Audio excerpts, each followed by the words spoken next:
Bagi kita. Selamat sore teman-teman semua. Perkenalkan, nama saya Salsabila Zaniwijaya, biasa dipanggil Bila, fasilitator utama di sesi sore hari ini. Bila juga sama nih kayak teman-teman di sini masih menempuh pendidikan sebagai mahasiswi S1 tingkat akhir di jurusan Manajemen Kebijakan Publik. Kebetulan inline ya sama topik kita hari ini, Fakultas Ilmu Sosial dan Ilmu Politik UGM. Jadi selain jadi fasilitator, pastinya aku juga ikut belajar di sesi perkuliahan kali ini bareng teman-teman. Oke, sebelum kita mulai, aku ingin mengingatkan nih teman-teman semua yang udah bergabung untuk yuk kita patuhi class rule yang ada. Bisa dibaca melalui chat box ya. Yang pertama itu rename dengan format nama underscore universitas atau instansi. Terus nyalakan kameranya ya agar mentor kita ini bisa melihat juga nih wajah murid-muridnya yang bersemangat. Nah, teman-teman di sini juga diharap menggunakan virtual background yang linknya sudah ada juga ya disediakan sama kakak-kakak GIK UGM. Yang keempat, nanti ini yang ditunggu-tunggu teman-teman nih, presensi. Nanti kita akan ada di sesi akhir, jadi ditahan dulu ya pertanyaan-pertanyaan tentang presensinya. Nah, kalau misalnya emang masih berkendala di akhir sesi, kalian bisa mengisi link Google Form yang kita sudah sediakan di chat box juga. Nah, buat teman-teman yang juga ada pertanyaan, karena kita punya waktu yang terbatas, bisa mengisi link Google Form yang sudah ada di chat box juga ya, bit.ly/questionpool TD4. Nah, peserta juga wajib mengikuti mini assignment dan mini workshop biar dapat nilai yang bagus nih. Nah, teman-teman juga wajib masuk grup Telegram. Ya, belum tuh apalagi ya, karena banyak banget info yang kita bakal sebarin di sana. Nah, untuk peserta juga diharapkan mengikuti akun Instagram @gik.ugm untuk mendapatkan update terkait perkuliahan talent development. Nah, nanti pertanyaan-pertanyaan yang teman-teman submit nih di Google Form Question Pool TD4 itu akan di-share jawabannya. Pertanyaan yang kami kurasi yang nanti lolos akan di-share jawabannya melalui Instastory di Instagram. Jangan lupa ya follow Instagram. Nah, mungkin aku cukupkan segitu. Nah, bersama Bila nih di sini sekarang sudah ada Pak Brasukra Gumilang Sujana. Nah, Bapak Brava ini merupakan Senior Director di Friends and Partner yang merupakan Government Affairs Consultancy terdepan di Asia Tenggara. Nah, Pak Brava hari ini akan share ilmu-ilmunya kepada kita, aku dan teman-teman semua. Kepada Pak Brava, saya persilahkan.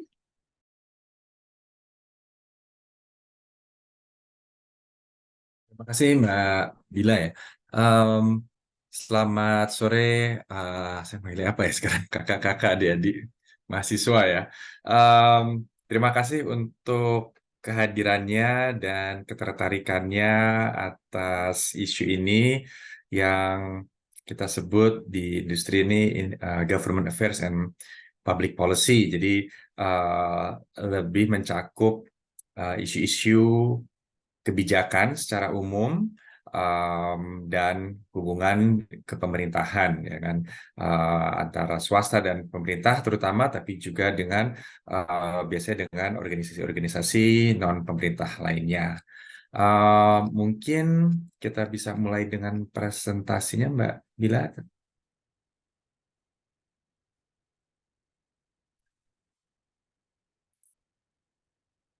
Iya, mungkin slide outline-nya. Um, Hari ini mungkin next lagi.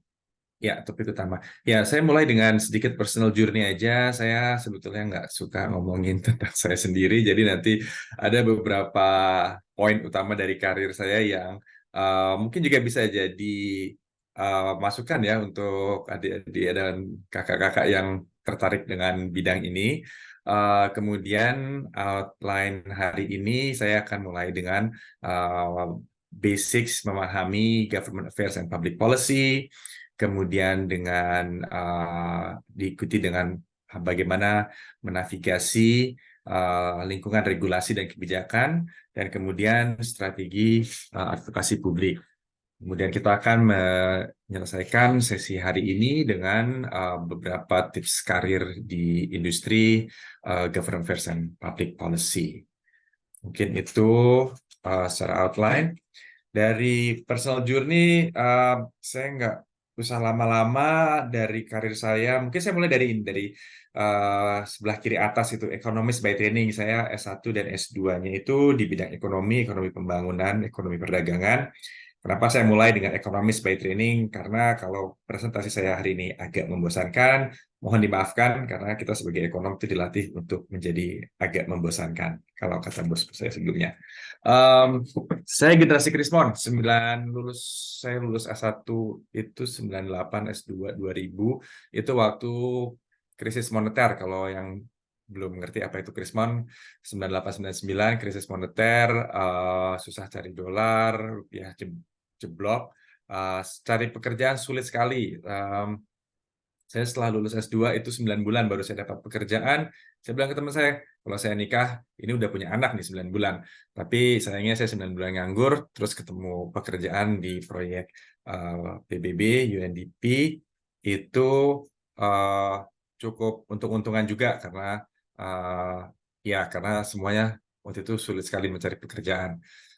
Pengalaman sektoral di publik dan swasta. Publik itu bukan berarti pemerintah, tapi di organisasi-organisasi um, seperti World Bank, UNDP itu United Nations Development Program, yang non-profit tapi internasional. Banyak bekerja dengan pemerintah, tapi tidak langsung jadi bagian pemerintah. Di swasta saya di konsultan, saya nggak pernah di corporate dalam arti perusahaan sendiri, perusahaan seperti apa Google atau perusahaan lainnya, tapi lebih di konsultasi.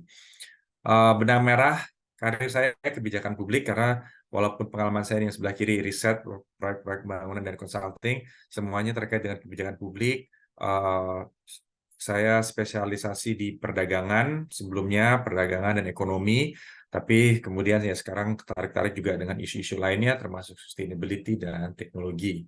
Um, Mungkin itu sedikit introduction dari saya. Apa rahasia karir? Saya bilang sih ya ada rahasia ya, tapi lebih keberuntungan atau ketidakberuntungan. Tadi saya bilang 9 bulan cari kerja waktu Krismon itu sulit sekali.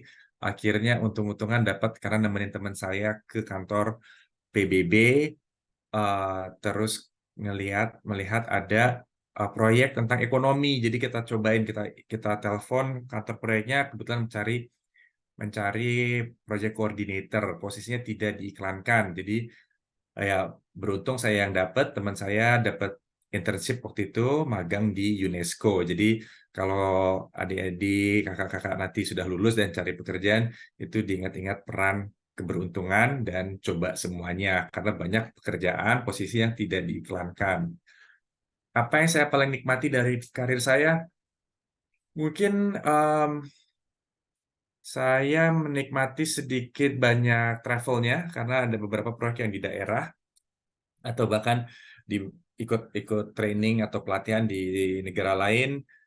Dulu saya ada proyek di Gorontalo, Provinsi Gorontalo. Tiap 2 minggu sekali ke sana, dan di Gorontalo itu sangat cantik dan dunia bawah lautnya. Jadi saya pagi bisa menyelam, siang sudah bersih-bersih, sudah mandi, sudah ketemu makan siang dengan Pemda. Ada pernah proyek juga di Raja Ampat, itu juga ya senang travelnya. Tapi secara substansi yang saya enjoy itu karena kita ada kontribusi sedikit sekali untuk kebijakan publik, tapi kita merasakan ada kontribusi kita dalam kebijakan-kebijakan yang kita dalami. Um, itu sedikit tentang saya. Mungkin berikutnya langsung ke pop quiz aja ya, Mbak ya. Oke, Iya. saya izin ambil alih ya, Pak ya. Oke, teman-teman, nih untuk memulai sesinya, kita bakal mengadakan pop quiz. Aku lewat Menti. Teman-teman, kodenya udah di send ya di chat box. Aku izin share screen untuk jawaban teman-teman perihal Menti nih.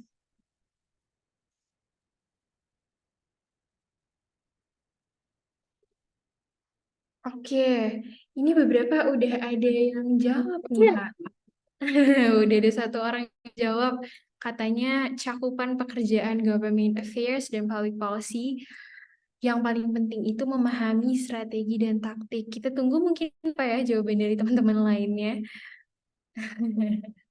Bapak, sambil kita menunggu teman-teman jawab nih, apa kabar Pak hari ini? Sehat kah? Sehat, sehat. Bapak domisilinya di mana Pak sekarang di Jakarta? Di Jakarta, iya. Saya hari-hari Oh. di Jakarta.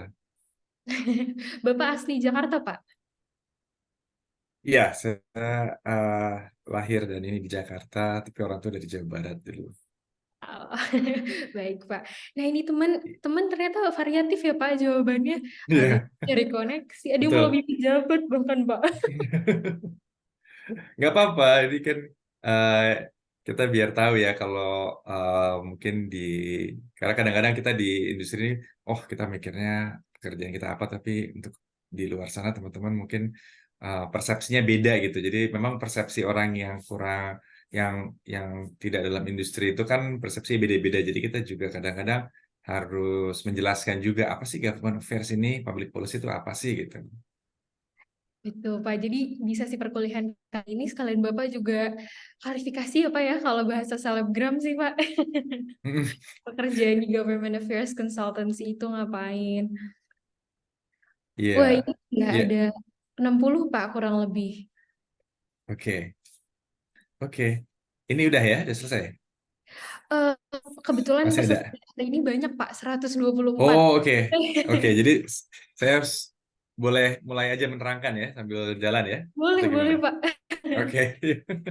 Iya, memang ini empat pilihan ini saya sengaja ambil karena um, memang ada persepsi persepsi di luar kalau saya kasih kartu nama apa sih ini perusahaannya gitu kan. Saya bilang government affairs tuh juga apa sih government affairs gitu kan. Nah, memang ada beberapa yang mikirnya kita tuh uh, perusahaan lobbyis ya. Kalau di beberapa negara itu memang perusahaan lobbyis itu uh, ada perusahaan khusus yang memang kerjanya itu yang melobi pemerintah. Itu mirip-mirip sedikit lah. Itu kalau di Amerika dan Eropa mereka harus register sendiri sebagai perusahaan lobby. Jadi harus terdaftar. Kalau di Indonesia tidak ada perusahaan lobby secara resmi, tapi memang ada beberapa perusahaan itu yang minta tolong kita tuh kenal nggak dirjen di sana, kenal nggak menteri ini, atau kita pengen ketemu dengan pejabat ini, bisa nggak dibantuin? Nah, itu banyak juga yang mikir kayak gitu, tapi itu yang saya sebut Rolodex approach ya. Kita cuma Rolodex tuh kalau teman-teman ingat itu yang untuk nyimpan kartu nama itu. Tapi kita nggak kayak gitu karena sekedar melobi pejabat itu tidak efektif. Mencari koneksi bisa, itu termasuk ya kadang-kadang termasuk bagian pekerjaan kita, tapi juga sekedar dari koneksi itu juga tidak efektif. Karena kenapa? Karena kebijakan publik sekarang ini itu uh, banyak saya mau bilang partisipan ya, banyak yang memberi masukan. Jadi bukan hanya perusahaan uh, besar tertentu atau industri tertentu atau asosiasi, tapi semuanya termasuk dari organisasi kemasyarakatan. Jadi kalau bilang kita melobi pejabat di sekarang ini sudah sulit, nggak bisa kita sekedar melobi pejabat lewat koneksi saja untuk bilang oh ini ya isu yang ingin didorong oleh klien kami, bisa nggak ini dimasukkan sebagai regulasi, itu nggak bisa di paling nggak di negara ini ya.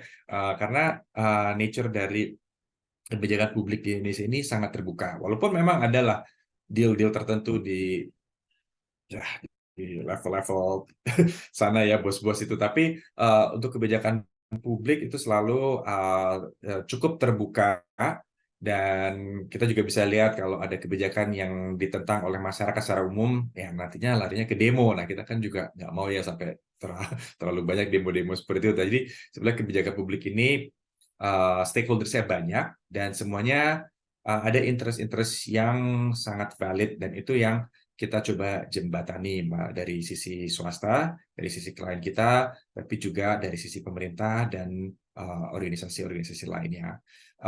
Mendalami isu dan strategi dan taktik itu sangat penting. Kita bukan expert dalam arti industri tertentu. Misalnya pertambangan. Kita bukan ekspor pertambangan, kita bukan insinyur pertambangan, tapi kita harus tahu isu kebijakannya. Isu nikel smeltering, kita harus tahu isunya. Uh, Terus kemudian strategi dan taktik itu juga sangat penting karena kalau kita sudah tahu isunya, bagaimana nih kita memberi masukan kepada pemerintah atau bagaimana kita mengidentifikasi stakeholder pemerintah yang relevan. Nah, itu sangat penting dari sisi strategi dan taktik. Jadi saya rasa kebanyakan dari teman-teman hari ini sudah mengerti ya kira-kira dua skills terutama yang sangat penting dalam government affairs and public policy. Baik, terima kasih Pak atas feedback untuk jawaban teman-teman ini nih, 70 teman-teman yang udah isi. Saya izin undur pamit, mungkin Bapak bisa melanjutkan presentasinya.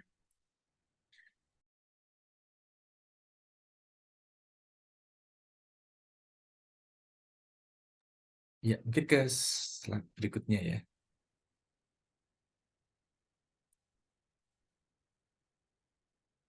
Iya, dari industri insight ini kira-kira yang saya mau mulai dengan kenapa sih government affairs itu penting ya.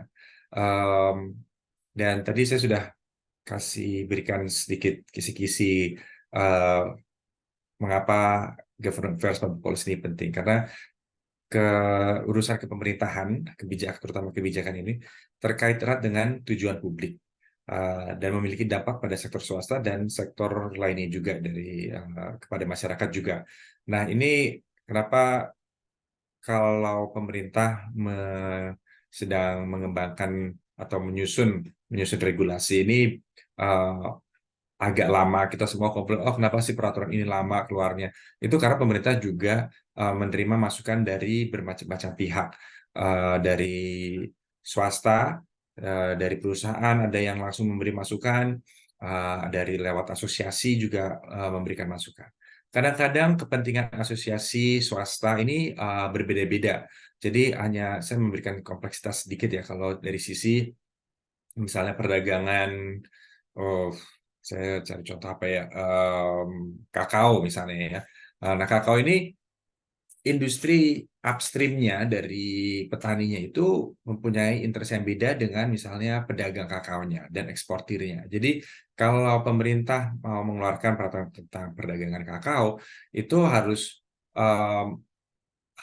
mendapatkan balance yang sesuai agar semua kepentingan ini paling nggak tidak ada yang dirugikan. Atau kalau dirugikan, terus apa kompensasinya untuk pihak yang dirugikan. Nah, itu yang kenapa kadang-kadang kebijakan peraturan pemerintah itu memakan waktu yang cukup lama. Dari sisi bisnis, interest bisnis adalah ini yang sebelah kiri ya. Karena regulator dan pemerintah itu memiliki kapasitas untuk mempengaruhi economic value dari perusahaan. Tujuan bisnis, tujuan komersial perusahaan-perusahaan juga harus align atau sesuai dengan tujuan pemerintah. Karena kalau tidak ya izinnya tidak turun, usahanya juga mungkin jadi harus ganti sektor atau harus minta izin tambahan. Dan juga dari pihak kami, ini peran kami juga membantu perusahaan-perusahaan untuk membangun hubungan yang baik dengan pemerintah. Hubungan baik ini penting bukan dalam arti, oh kita ada apa-apa terus komplain, telepon Pak Dirjen atau Pak Direktur di kementerian tertentu, bukan. Tapi agar pemerintah itu mengerti juga industrinya. Karena pemerintah ini kadang-kadang mengeluarkan peraturan, tapi bukan tujuannya baik, tapi kadang-kadang dampaknya itu negatif untuk perusahaan. Nah, perusahaannya harus bisa memaparkan dengan jelas ke pemerintah juga apa sih produknya, apa sih jasanya. Contoh yang lain adalah misalnya import barang ya. Import, saya kemarin bantuin klien untuk soal kompor gas. Kompor gas maunya diimpor, tapi pemerintah bilang produksi lokal dong, jangan impor aja gitu kan. Itu tujuan pemerintah. Perusahaan swasta bilang, ya kita mau produksi, tapi untuk sekarang kita belum bisa. Karena kualitas kompor yang kita impor ini belum bisa diproduksi di Indonesia. Nah, hal-hal seperti ini yang harus diketemukan, ini yang mengapa hubungan itu juga penting untuk dijaga. Dari sisi pemerintah, seperti tadi saya bilang, dari sisi kebijakan itu pemerintah juga harus mendapatkan masukan dari swasta. Nah, tadi ini ada unintended consequences. Tujuan peraturan itu apa, tapi dampaknya itu sering yang kita tidak kira, terus menjadi negatif untuk swasta atau merugikan swasta atau merugikan industri tertentu. Nah, ini kenapa konsultatif policy process itu menjadi sangat penting dalam penyusunan kebijakan. Dari sisi masyarakat, masyarakat kita semua, seluruh masyarakat ini secara kelompok-kelompok tertentu maupun secara individu, ya kita memainkan peran sebagai checks and balances untuk policy making. Dan ada memang concern public health and safety ini untuk perdagangan sangat penting, karena hal-hal seperti makanan, minuman, obat-obatan, itu aspek kesehatan dan keselamatan sangat penting. Produksi yang, misalnya proses produksi yang tidak bersih misalnya, akan menjadi dampak yang negatif karena terus ada dampak kesehatannya untuk konsumen. Nah, ini yang mengapa jadi peraturan-peraturan barang dan importasi itu juga penting.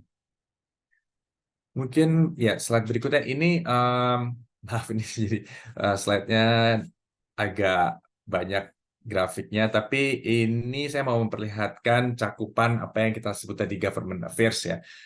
Ada elemen public policy-nya, ada elemen government relations, dan ada regulatory affairs. Itu tadi yang saya bilang, bagaimana untuk regulatory affairs perusahaan-perusahaan dapat mematuhi peraturan.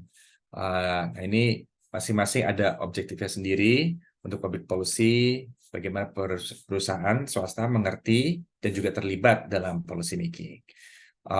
Government relations tadi saya sudah bicara sedikit tentang menjaga hubungan dengan pemerintah. Kemudian dari sisi deliverables, ini terutama deliverables untuk perusahaan seperti Vrins ya, seperti perusahaan saya ini, apa sih yang kita berikan kepada klien untuk public policy? Kita memberikan briefing paper tentang industrinya, tentang kebijakan-kebijakannya yang terkait dengan klien kami. Kita membantu juga klien kami memahami stakeholder di pemerintah yang terkait dengan sektor mereka, dan juga memberikan strategi engagement itu berarti ya bagaimana klien kita ketemu pemerintah, terus messaging apa yang diangkat dengan pemerintah, dan tujuannya apa. Dari sisi regulatory affairs, kita membantu klien untuk mengkaji regulasi, dan juga kadang-kadang membantu mereka memenuhi permit atau izin-izin yang dibutuhkan. Nah, ini semua yang jadi diturunkan dalam government affairs strategy. Tadi sebagai contoh saya sudah sebutkan tentang TKDN, tingkat kandungan dalam negeri, seperti kompor itu maunya diproduksi di lokal. Nah, ini yang untuk masing-masing elemen ini yang kita jabarkan untuk misalnya tadi klien yang mau memasukkan kompor, sementara pemerintah maunya produksi lokal agar TKDN-nya lebih tinggi. Nah, itu yang kita jabarkan kepada klien. Selanjutnya dari proses kebijakan, tadi saya sudah sedikit mengangkat kerumitan proses kebijakan karena perusahaan-perusahaan itu di titik tertentu itu interestnya beda antar mereka sendiri, dan pemerintah harus mendapatkan keseimbangan antara interest ini. Dari sisi proses, dari sebelah kiri itu kita mulai dengan agenda setting, di mana pemerintah memberikan konteks dan juga mengidentifikasi masalah yang ingin diatur. Kadang-kadang masalah ini muncul karena karena keinginan publik, seperti kemarin pembatasan e-commerce yang lewat social commerce. Saya sendiri nggak punya account itu, jadi tapi kan ada wacana publik bagaimana membatasi perdagangan social commerce itu. Nah, itu kadang-kadang dari publiknya ada permintaan, kadang-kadang dari industrinya, kadang-kadang mungkin dari beberapa perusahaan tertentu. Itu dari agenda setting. Kemudian agenda itu diformulasikan dalam beberapa opsi. Opsi-opsi kebijakan itu ini yang tiga ini harus bisa diterima secara politis, dapat dilaksanakan secara administratif visible, dan secara teknis itu cukup robust, cukup kuat. Itu maksudnya technically sound. Jadi kadang-kadang kebijakan itu bukan kebijakan yang ideal kalau menurut misalnya akademisi, tapi second best option yang diambil oleh pemerintah karena itu yang politically visible, secara administratif bisa dilakukan dan secara teknis memenuhi kriteria-kriteria yang teknis. Sesudah opsi-opsi itu dijabarkan, kemudian pemerintah mengambil keputusan. Nah, ini yang pengambilan keputusan ini juga kadang-kadang tidak, walaupun sudah ada opsinya, pengambilan keputusan ini tidak langsung terjadi ya, karena ya itu tadi, karena balancing antara interest-interest ini yang akan memakan waktu dari pemerintah, dan kadang-kadang kalau misalnya dari level peraturan yang sampai undang-undang itu jadi menjadi keputusan politik, bukan hanya sekedar keputusan teknis atau keputusan menteri, tapi itu yang bisa menjadi sangat lama, itu tingkat peraturan yang makin tinggi, itu yang akan makan waktu lebih lama. Dari sisi implementasi, kebijakan harus bisa dilaksanakan dan bisa dipatuhi, enforced ya. Kadang-kadang kita punya ide yang ya tadi idealis, tapi secara pelaksanaan itu sulit dilakukan. Saya pernah membantu Pemda yang mau melarang bukan hanya penjualan minuman beralkohol, tapi juga transportasi minuman beralkohol yang melewati daerah kabupaten mereka ya. Terus yang bilang sulit melakukan ini siapa? Polisi. Kenapa? Karena polisi bilang kita nggak punya orangnya untuk menjaga perbatasan kabupaten 24 jam, 7 hari seminggu. Ya kan? Karena kalau melarang transportasi, misalnya alkohol yang dibawa dari provinsi atau Sulawesi Tengah ke Manado melewati kabupaten ini, Gorontalo, ya nggak bisa dijaga perbatasan selama 24 jam kan. Jadi secara pelaksanaan itu tidak mungkin dilakukan. Kemudian evaluasi ini dilakukan biasanya kalau sudah ada sunset clause, peraturan tertentu akan dikaji atau direview setelah berapa tahun. Nah, ini dikaji dan kemudian bisa dirubah, di amandemen atau ditarik atau masuk menjadi peraturan lainnya yang baru. Itu juga bisa terjadi suatu evaluasi. Nah, dalam proses ini yang saya bilang, yang saya sebut sebagai lingkar kebijakan, di mana peran kita sebagai konsultan kebijakan publik dan government affairs, dan mungkin juga stakeholder lainnya ya, bukan hanya kita juga. Mungkin bisa ke slide berikutnya.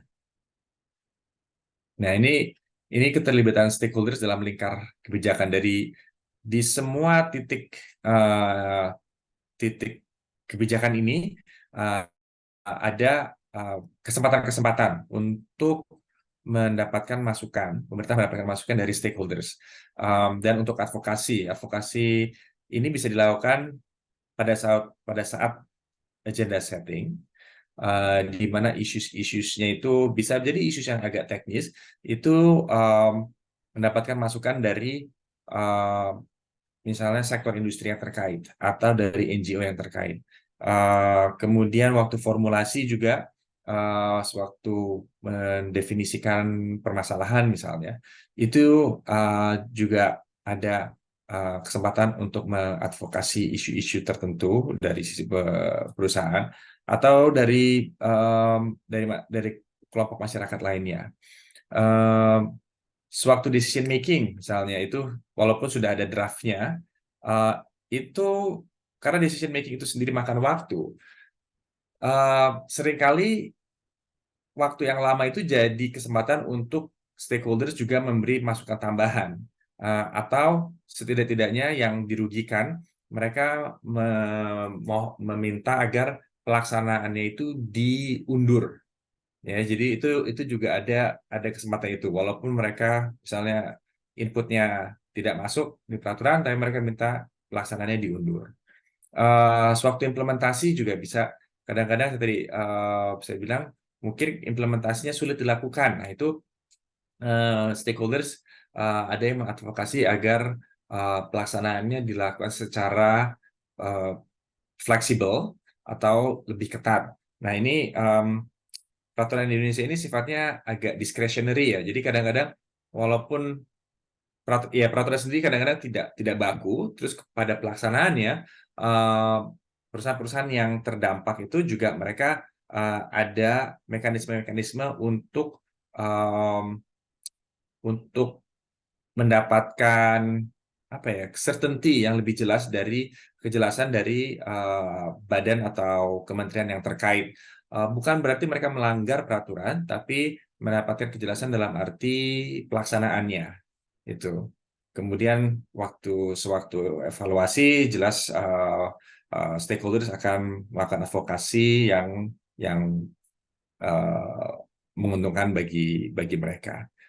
Um, Ya, nah ini bentuk dari sisi advokasi. Ya, ini kita masuk ke arah strategi dan peran konsultan. Tadi saya bilang kita ini kan uh, di antara klien yang biasanya perusahaan swasta dan pemerintah. Kadang-kadang kita juga ada klien yang dari pemerintah. Saya pernah ada klien itu dari salah satu badan pemerintah. Nah, tapi kebanyakan memang ini klien kita agak berseberangan dengan pemerintah. Bukan berarti kita selalu mengambil posisi klien, tapi justru sebagai bridge builder, kita juga mengedukasi klien kita, di mana uh, mereka harus comply, harus mematuhi peraturan pemerintah. Atau kita memaparkan ke klien tujuan pemerintah itu apa sih sebetulnya, dan sebetulnya misalnya peraturan ini tidak akan merugikan klien. Jadi kita bukan hanya melakukan apa yang klien minta, tapi kita juga memberikan edukasi kepada klien, terutama klien-klien yang dari perusahaan multinasional dan tidak paham dengan pasar Indonesia atau pemerintah Indonesia. Nah, itu yang yang kita banyak lakukan. Jadi kita juga tahu kadang-kadang interestnya klien ini mereka ingin yang peraturan yang business friendly. Kadang-kadang mereka hanya ingin informasi yang jelas saja dari sisi peraturan dan dari sisi misalnya uh, uh, apa kompetisi yang sudah ada di sektor mereka. Um, Saya mungkin contoh yang agak baru itu namanya Extended Producer Responsibility, itu peraturan pemerintah dan peraturan Kementerian Lingkungan yang bukan mewajibkan sih, eh, yang ya sebelum mewajibkan semua perusahaan terutama di sektor-sektor kayak seperti food and beverage itu agar ada strategi untuk recycling ya, untuk daur ulang. Nah, tapi mekanismenya voluntary, tidak tidak diharuskan, tapi secara sukarela. Nah, ini kadang-kadang klien kita ketakutan, loh, jadi apa yang kita harus patuhi, apakah kita akan kena hukuman kalau kita tidak memberikan rencana 5 tahun, 10 tahun untuk mengurangi sampah kita gitu kan. Tapi nggak ada sanksinya dari pemerintah. Jadi itu juga kita berikan arahan juga kepada klien kita bahwa sebetulnya tujuannya baik dari pemerintah, tidak ada sanksi, tapi sebaiknya memang ada rencana dari perusahaan untuk mengurangi sampah mereka dalam kurun waktu yang disesuaikan dengan peraturan. Nah, itu salah satu contoh tentang extended producer responsibility. Slide berikutnya. Ya, nah, kemudian kalau kita sudah tahu tujuan pemerintah, kita sudah tahu interestnya klien, dan bagaimana nih kita melakukan advokasi untuk klien. Ya, nah ini biasanya yang 3 elemen yang biasa kita lakukan. Kadang-kadang ada elemen-elemen lain, kadang-kadang tidak sebanyak ini. Kita perlu membangun narasi yang sebelah kiri ini, build messages di beberapa level, di level industri, Kadang-kadang klien kita perlu juga menjelaskan produk mereka atau benefit mereka kepada teman-teman industri, perusahaan-perusahaan lain yang serupa. Di level company kadang-kadang build messages ini juga bagaimana klien kita membangun reputasi bahwa perusahaan mereka ini kredibel dan juga ada purpose atau mission yang sesuai dengan tujuan pemerintah.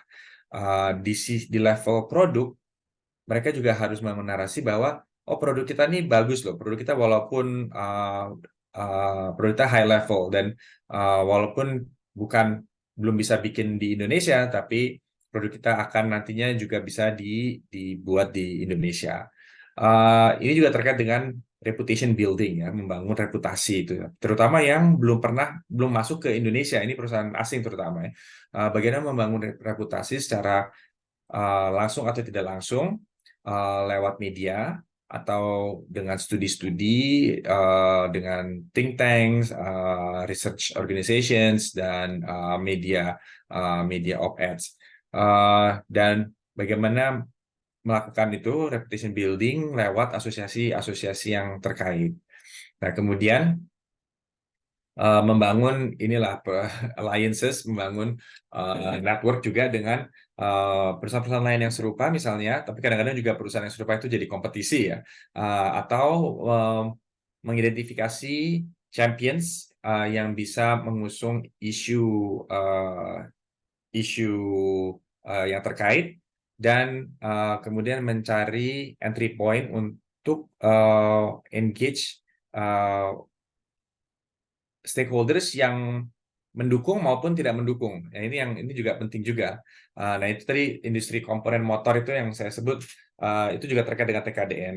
Ya, itu mereka juga perlu ada kompetitor lokalnya, mereka harus menerangkan kepada pemerintah bagaimana mereka melakukan itu, ya mereka harus membangun narasi, membangun reputasi, dan juga membangun alliances ini.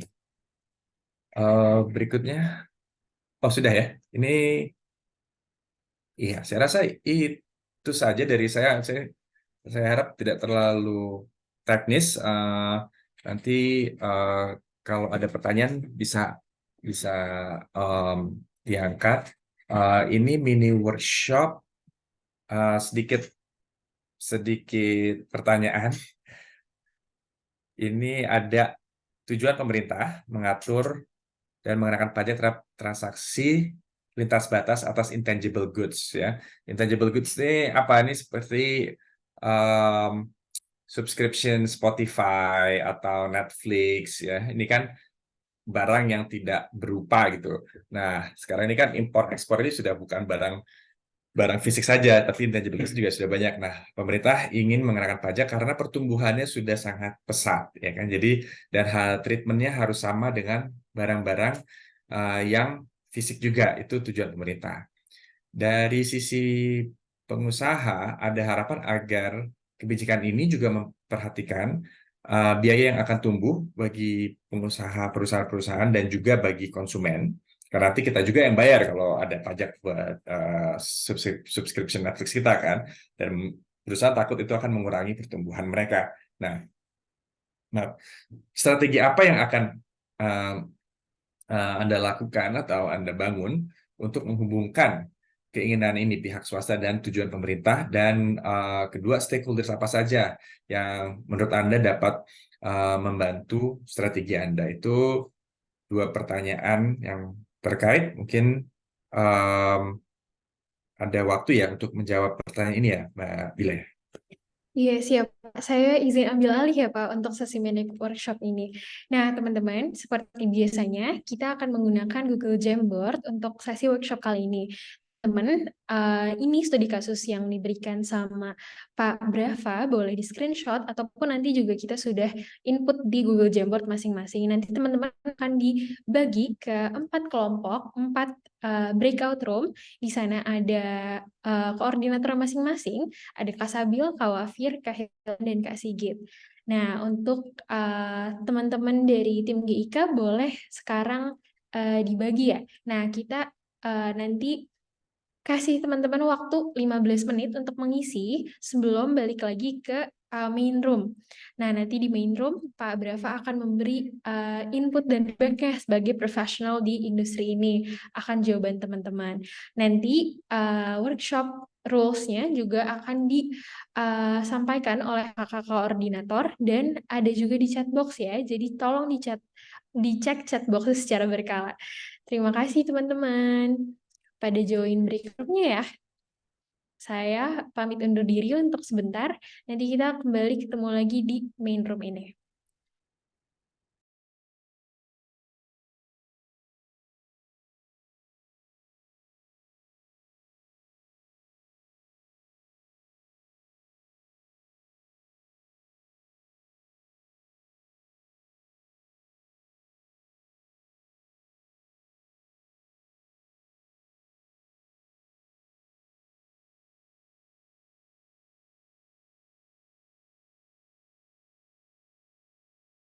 Ya teman-teman,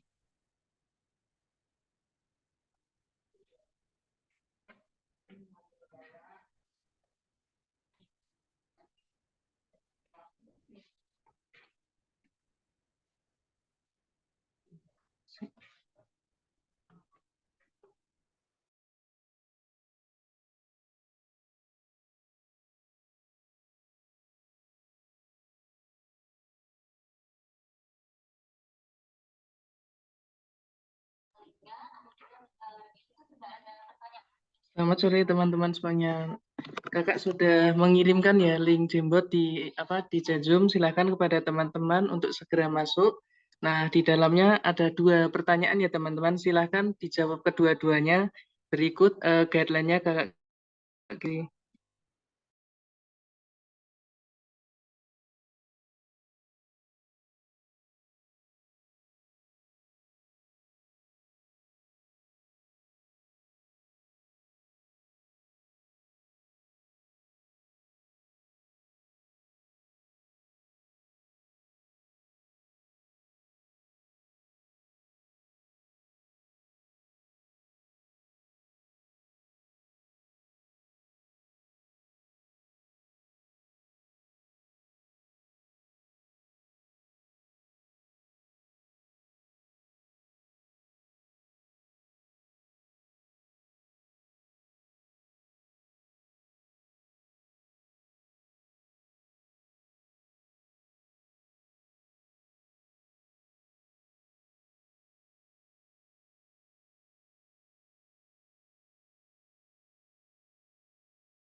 Oke, sekarang kita udah pada balik ke main room ya teman-teman, udah pada ngerjain workshopnya. Aku mau izin nih share hasil teman-teman tadi yang udah pada ngerjain.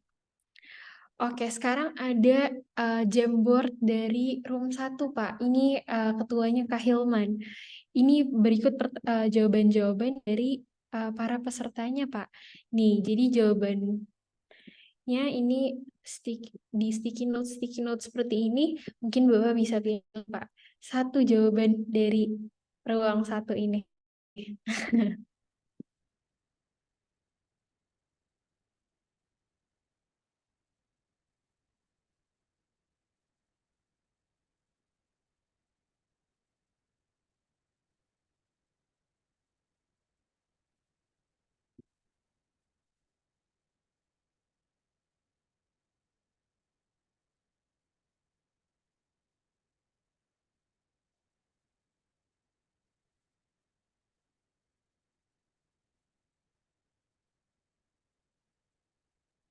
Ya, dari ruangan 1 aja Iya, sebanyak ini ternyata. dari Ini ruangan 1 ya.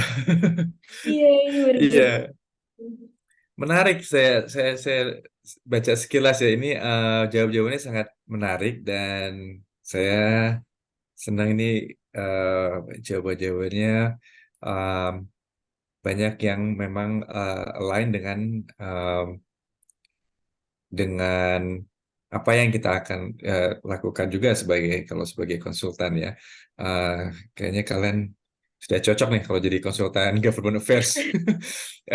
Ini yang saya lihat yang menarik, misalnya seperti tadi ada jawaban, saya lupa mana itu yang um, meng-highlight apa tadi, membuat policy paper atau brief, terus memaparkan kepada pemerintah, kemudian juga apa stakeholder lainnya juga di pemerintah juga. Ini ada beberapa yang cukup detail ya jawabannya. Dari sisi pemerintah itu lembaga mana saja, tadi ada yang bilang OJK juga ya, itu juga menarik. Kalau kalian sudah berpikir detail seperti itu juga bagus. Tadi ada juga yang mengidentifikasi beberapa perusahaan juga yang terkait, tadi perusahaan keuangan ya. Ya, saya rasa ini tadi ada lembaga keuangan, betul. Ya, saya rasa kalian sudah mendapatkan ininya apa eh, fundamentalnya ya, yang dari paparan saya hari ini. Memang untuk isu ini sebagai isu contoh ya dari pajak non intangible goods ini sedang didorong oleh Indonesia. Kemarin-kemarin itu juga didorong di tingkat ASEAN. Sekarang sedang ada moratorium di WTO, tapi Indonesia sudah mempersiapkan peraturannya. Sebetulnya peraturannya sangat cukup fair kalau dibilang, karena memang uh, aktivitas ekonomi sekarang ini kan sudah beda ya dengan aktivitas-aktivitas ekonomi 20 tahun yang lalu. Jadi lebih banyak lagi lebih banyak jasa dan barang yang yang digital gitu, yang kita tidak bisa sentuh, yang ya, kita konsumsi dalam kegiatan sehari-hari. Nah, ini yang sebetulnya negara-negara berkembang seperti Indonesia, India ini sangat mendorong. Bahkan di Eropa pun juga didorong oleh Perancis. Jadi konsep-konsep seperti ini yang sebetulnya sangat merubah paradigma kita. Apalagi saya sebagai ekonom ya, suatu saya kuliah itu kan ilmu ekonomi ini sangat liberal ya. Banyak ekonom-ekonom perdagangan yang tidak setuju dengan pajak apapun atau peraturan-peraturan yang menghalangi perdagangan lintas batas. Tapi sekarang banyak ya ini produk-produk digital baru yang seharusnya memberikan benefit manfaat lebih banyak kepada pemerintah maupun masyarakat dan pasar yang mengkonsumsi produk-produk digital ini. Mungkin dari saya itu saja sebagai rangkuman dari mini workshop ini. Saya senang sekali melihat jawaban-jawabannya sangat relevan dan sangat bagus juga dari teman-teman peserta. Pada udah siap ya Pak ya, pada daftar ke Friends and Partners besok. Siap, ini kayaknya sudah bagus-bagus semua nih. Baik, saya izin stop share ya Pak ya. Saya share kembali PPT Bapak, boleh dilanjutkan Pak. Terima kasih banyak. Iya, terima kasih. Mbak Bila. Mungkin ini pada 2-3 slide terakhir yang terkait dengan karir ya. Mungkin teman-teman juga mikir apa nih sudah ini kalau sudah lulus mau jadi mau terlibat dalam karir government affairs dan public policy. Dari sisi posisi mungkin di box sebelah kiri atas itu ada sebelumnya saya mau bilang ini dulu. Kalian jangan terpaku pada misalnya organisasi atau sektor tertentu karena sebenarnya kesempatan di government affairs dan public policy ini cukup lebar, cukup luas. Beberapa jenis posisi ini ada di sebelah kiri sebagai konsultan kebijakan itu yang saya sekarang, tapi juga banyak entry level yang sebagai peneliti. Peneliti di organisasi-organisasi penelitian seperti CSIS atau CHIPS itu memberikan bekal pengalaman juga yang baik untuk karir di bidang kebijakan publik ya. Jadi sebagai ekonom atau peneliti politik dan sosial itu juga memberikan pengalaman yang bagus juga. Strategis itu juga salah satu jenis posisi yang juga relevan, biasanya itu untuk yang lebih senior. Development project specialist itu biasanya developer ini bukan proyek jalan tol ya, ini lebih ke proyek misalnya training, capacity building atau proyek-proyek studi. Nah ini yang saya maksud dengan proyek itu juga sedikit banyak mirip dengan peran peneliti. Legal analyst yang kalian jurusannya hukum itu juga banyak dicari karena banyak aspek-aspek yang beririsan dengan peraturan ya. Biasanya yang membedakan kita dengan legal firm itu kalau legal firm itu membaca peraturan itu dalam konteks compliance. Jadi bagaimana perusahaan memenuhi kewajiban legal yang diatur oleh pemerintah. Kalau kita lebih dari public policy-nya, jadi itu yang membedakan. Tapi irisannya hampir ada overlap lah. Jadi kacamatanya aja yang agak beda. Jadi yang di perusahaan kami juga ada lulusan-lulusan dari hukum juga. Di consulting, perusahaan seperti saya, seperti Brins atau Asia Group tempat saya kerja sebelumnya, ini juga kita termasuk dalam government affairs consulting, tapi tadi saya bilang ada law firms juga, ada research organizations, ada development consultants. Ini perusahaan-perusahaan ya tadi yang memberikan pelatihan atau memberikan studi-studi yang biasanya didukung oleh oleh pemerintah donor biasanya. Kemudian ya beberapa teman-teman saya juga ada yang dari political consulting juga atau larinya kerjanya di political consulting. In-house itu maksud saya in-house tuh bekerja di organisasi atau bekerja di perusahaan swasta ya, bukan swasta yang corporate, bukan sebagai konsultan. Ini banyak perusahaan startup yang hire government affairs, government relations specialist atau manager atau analis public policy, perusahaan teknologi, kalian tahu ya kayak Google atau perusahaan-perusahaan teknologi yang di Asia juga mereka banyak hire government affairs positions. Bidang-bidang sustainability, carbon market sekarang baru keluar peraturannya, itu juga nanti perusahaan-perusahaan yang menjual carbon market atau terlibat di pasar karbon itu juga akan membutuhkan posisi-posisi government affairs dan public policy. Sektor tradisional ini maksud saya seperti manufaktur, pertanian, itu sudah pasti karena juga mereka highly regulated. Itu sektor pemerintah itu yang maksud saya sektor highly regulated. Di pemerintah sendiri, kalau ya sudah pasti ya, kalau kalian mau jadi PNS, ya sudah pasti kalian akan terlibat dengan public policy. Tapi juga ada beberapa sekarang itu pemerintah membuat project management office. Jadi biasanya walaupun didanai oleh APBN, tapi ada proyek-proyek tertentu yang kemudian biasanya 5 tahun gitu ya. Nah itu 5 tahun cakupannya cukup spesifik, misalnya mau studi biaya logistik. Nah itu biasanya mereka mencari peneliti-peneliti, terus ditaruh di project office itu selama 3-5 tahun, dan biasanya fokusnya ya fokus kebijakan. Itu juga bisa memberikan kalian pengalaman bagus ataupun bahkan menjadi entry point untuk kalau kalian mau masuk dalam pemerintahan.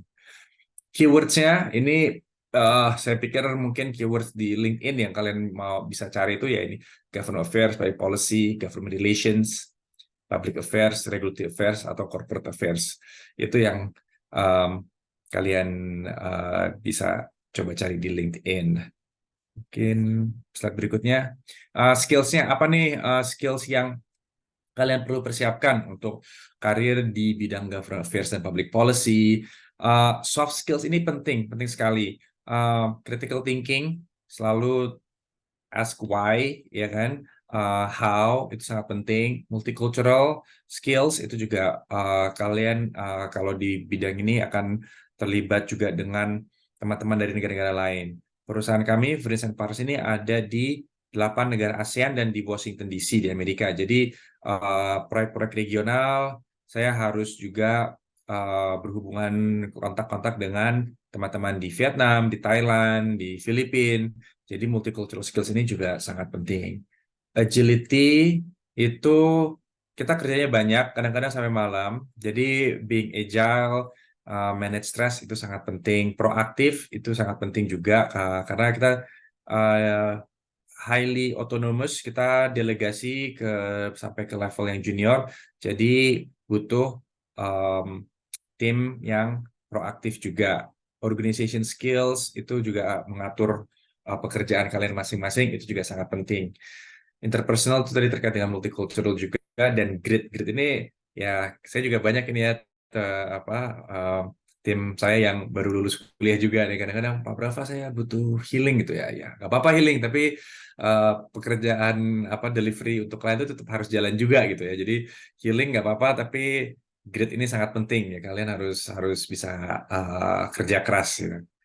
Hard skills itu ini kalian bisa lihat, research skills itu sangat penting. Ini biasanya jadi stepping stone pertama itu. Jadi researcher dan jadi peneliti itu stepping stone pertama untuk kalian belajar public policy. Project management skills itu juga itu yang kita cari juga. Dan dari sisi komunikasi, effective writing itu penting. Kita kadang-kadang nulis ini gampang-gampang susah juga ya. Kadang-kadang kita nulis itu muter-muter. Tapi kalau untuk consulting, kita perlu menulis yang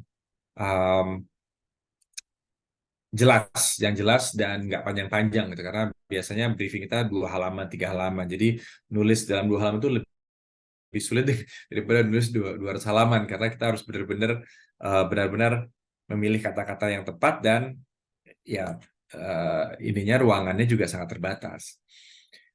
Kalau kalian baru lulus, bagaimana nih mulainya? Usulan saya, kalian lihat sektor yang kalian tertarik. Mungkin waktu lulus saya juga, ya mungkin dulu juga saya pikir, apa sih saya coba aja semuanya gitu kan. Tapi sangat penting untuk kalian mengidentifikasi sektor-sektor yang kalian tertarik. Kalaupun misalnya sektor teknologi atau sektor sustainability, ya mulai dari situ. Kemudian identifikasi perusahaan yang terlibat dalam sektor tersebut. Kemudian ketiga, mulai dengan network kalian. Mulai dengan profesor, dosen kalian, tanya alumni, tanya teman-teman yang sudah lulus duluan, atau mungkin yang sudah terlibat di government affairs, tanya seperti apa pekerjaannya, apakah ada informasi tentang lowongan. Yang sering terjadi, kayak tadi saya sempat bilang, kadang-kadang posisi itu tidak diiklankan. Jadi mendapatkan informasi pekerjaan itu sudah setengah jalan ya. Kalau sudah interview ya udahlah, kita interview dapat enggak, tapi mendapatkan informasi itu yang sulit ya, yang tadi saya cerita, saya kebetulan banget dapat informasi ada lowongan di UNDP waktu saya mulai kerja. Nah, seperti itu masih banyak posisi-posisi yang tidak diiklankan. Jadi kalian harus networking yang cara tradisional itu masih efektif untuk industri ini. LinkedIn kadang-kadang LinkedIn itu berguna untuk informasi yang umum, tapi untuk yang benar-benar mendapatkan informasi yang unik yang tidak terdapat di sosial media, itu LinkedIn kurang efektif kalau menurut saya. Mungkin saya ya old school aja sih, tapi saya nggak lihat LinkedIn efektif untuk benar-benar mencari pekerjaan. Dan di CV kalian, ya ini mumpung kalian juga masih menyusun skills dan CV kalian. Lebih baik kalau ada misalnya di CV itu kelihatan kalian sudah pernah menulis artikel-artikel tertentu atau proyek-proyek tertentu. Paling nggak entah itu buat kampus atau juga kalian nulis sendiri dengan dosen, itu sangat menolong kalian dalam mencari pekerjaan atau nanti bahkan untuk mencari S2. Jadi pengalaman saya waktu saya S2 itu saya dari salah satu tugas saya, terus saya kembangkan untuk nulis dengan dosen saya, terus dipublish di jurnal akademis. Nah, itu menolong saya waktu saya mencari pekerjaan karena itu benar-benar output yang jelas gitu dari studi saya. Nah, itu juga kalian mungkin maksud saya nggak usah sering-sering, tapi setahun sekali lah kalau ada tulisan yang bisa dipublish di koran atau di jurnal kampus, itu sangat baik. Dan jangan lupa kalau kalian menulis itu terus ditaruh di CV kalian ininya apa namanya citation-nya atau bibliografinya itu. Nah, itu sangat-sangat menolong kalau buat saya. Kemudian yang terakhir apa ya? Ini sih slide terakhir, kayaknya hanya recap ya. Ya, ini hanya recap aja saja dari saya, 3 poin recap. Government Affairs, apa sih Government Affairs? Itu menurut saya jembatan antara tujuan publik dan interest swasta dan juga masyarakat. Kebijakan, policy environment itu kompleks tapi terbuka. Jadi corporates dan klien kami itu hanya satu grup dari stakeholders. Kita juga harus memperhatikan stakeholder yang lain. Dari sisi karir, tadi saya sudah bilang karir prospeknya itu cukup lebar. Ada di bermacam-macam organisasi, di pemerintahan, di proyek pemerintah, di swasta, organisasi penelitian, NGOs, international organizations, dan consulting. Kalau kalian ya sekarang juga tidak terbatas hanya di Jakarta, kebetulan saya di Jakarta, tapi juga di Jogja juga banyak. Kalau kalian S2 sempat ke luar negeri, sekarang kesempatan untuk orang Indonesia kerja di organisasi internasional di luar negeri juga sekarang lebih terbuka. Kalau kalian dapat pekerjaan di Washington atau di mana di Eropa, itu akan sangat bagus juga bukan hanya buat kalian, tapi juga buat kita juga sebagai orang-orang Indonesia ya, kita juga bangga. Saya rasa itu sekian Mbak Bila dan teman-teman. Ya, ini ada mini assignment ya. Oke Pak, terima kasih banyak Pak atas insight-nya yang sangat kaya.